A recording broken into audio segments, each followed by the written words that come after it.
You open your banking app on a random Tuesday night. You scroll past checking, past savings, down to the investment account. And there it is. 6 figures. $100,000. You stare at it for a second, waiting to feel something enormous. But the number on the screen isn't actually what changes your life.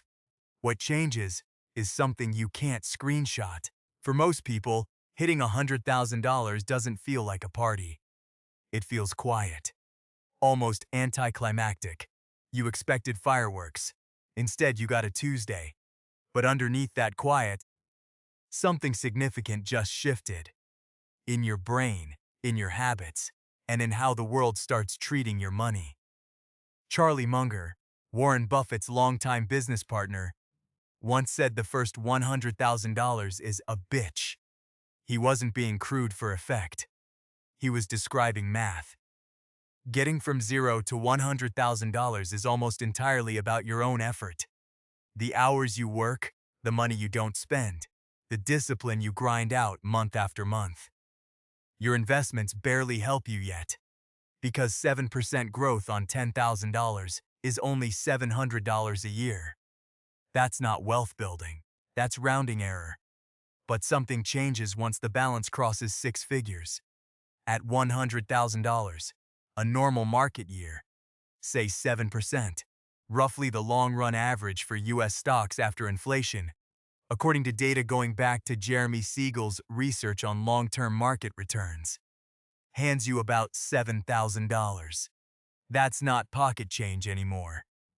That's close to what a lot of people manage to save from an entire year of paychecks. For the first time, your money is working almost as hard as you are. This is the part nobody explains clearly enough. Wealth building isn't linear. It's closer to a hockey stick. The first $100,000 takes years of pure sweat. The second $100,000 takes less time, because now compounding is pulling alongside you instead of watching from the sidelines. Keep going, and by the time you're chasing your fourth or fifth 100,000, the market is doing more of the lifting than your paycheck is. That's not a motivational slogan. That's arithmetic. And it's the entire reason financial independence looks impossible right up until the moment it doesn't. Consider the pace difference directly. If you're saving $1,000 a month and earning a 7% average return, it takes roughly 7 years to reach your first $100,000. Getting from $100,000 to $200,000 at that same contribution rate takes about 4.5 years. Not because you're saving more, but because the balance itself is now generating real money every single year, not just your deposits. By the time you're moving from $400,000 to $500,000, it takes under 3 years. The finish line keeps arriving faster, even though your effort per month never changed.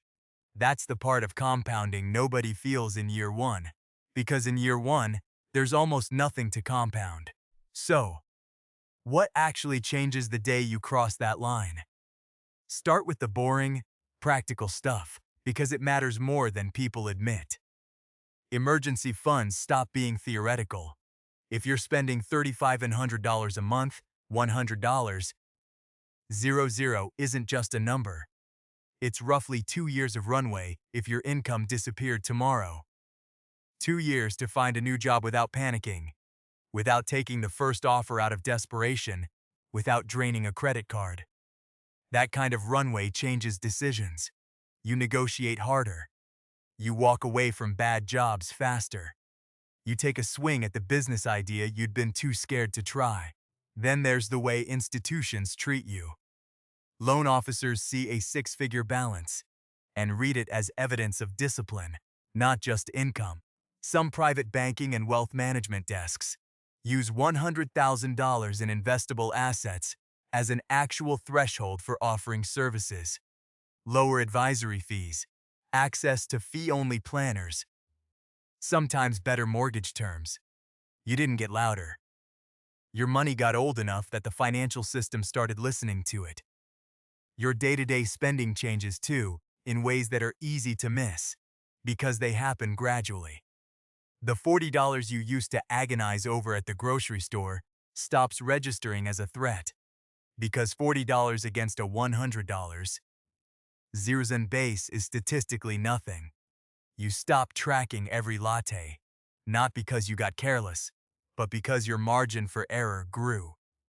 That shift matters more than people realize. A 2019 study from the J.P. Morgan Chase Institute, tracking millions of real bank accounts, found that most households experience income swings of 30% or more month to month, and the size of your cash buffer, more than your income level, predicted whether a bad month turned into a crisis or just a shrug. But the deepest change isn't in your bank's spreadsheet. It's in your head. Daniel Kahneman, the psychologist who won a Nobel Prize in economics for research he did with Amos Tversky, built something called prospect theory. One of its core findings is that people don't evaluate wealth in absolute terms. They evaluate it relative to a reference point. And losses from that reference point hurt roughly twice as much as equivalent gains feel good. Before $100,000, your reference point is close to zero, so every gain feels like pure upside with nothing to lose. After $100,000, you have a real reference point for the first time. Which means, strangely, some people report feeling more anxious after hitting the milestone, not less. You've built something. Now there's something to protect. This is the counterintuitive twist most people never see coming. Crossing into six figures often makes you more cautious, not more carefree. You start checking the market on rough days. You think twice about big purchases you'd have made without hesitation a year earlier. That's not you becoming paranoid. That's loss aversion, a documented and well-studied piece of human psychology. Doing exactly what it evolved to do. There's a related finding worth knowing here. Kahneman, working later with the economist Angus Deaton, published a widely cited 2010 study on income and emotional well-being, arguing that day-to-day happiness rises with income only up to a point, after which more money stops moving the needle much. Though a 2021 follow-up by researcher Matthew Killingsworth found that for a lot of people, especially those already feeling good about life, happiness kept climbing well beyond that point. Put those two findings together, and the honest takeaway isn't money stops mattering. It's that money stops being able to fix your mood by itself once your basics are covered. And $100,000 is usually the moment your basics finally are covered. What's left after that isn't a bigger dopamine hit. It's security. Those are different things, and confusing them is exactly why some people chase the next milestone expecting a feeling that was never coming. The good news is that this same shift, once you recognize it, becomes a superpower instead of a source of anxiety. Thomas Stanley and William Danko spent years studying actual millionaires for their research behind The Millionaire Next Door, and one of their most repeated findings was that most self-made millionaires don't feel rich, don't act rich, and don't advertise their money. They live below their means for years after crossing thresholds that would make most people relax. The $100 zeros in mark doesn't usually trigger a lifestyle upgrade in people who actually go on to build serious wealth. It triggers the opposite. More attention, more intention, tighter alignment between spending and goals. The milestone doesn't change who they are. It reveals who they've become. Picture it concretely. Two people each hit $100,000 the same month. One treats it as proof they can finally relax, upgrades the car, books the trip, eases off the savings rate. The other treats it as proof the system works, keeps contributing at the same pace, and lets compounding stack on top of discipline instead of replacing it.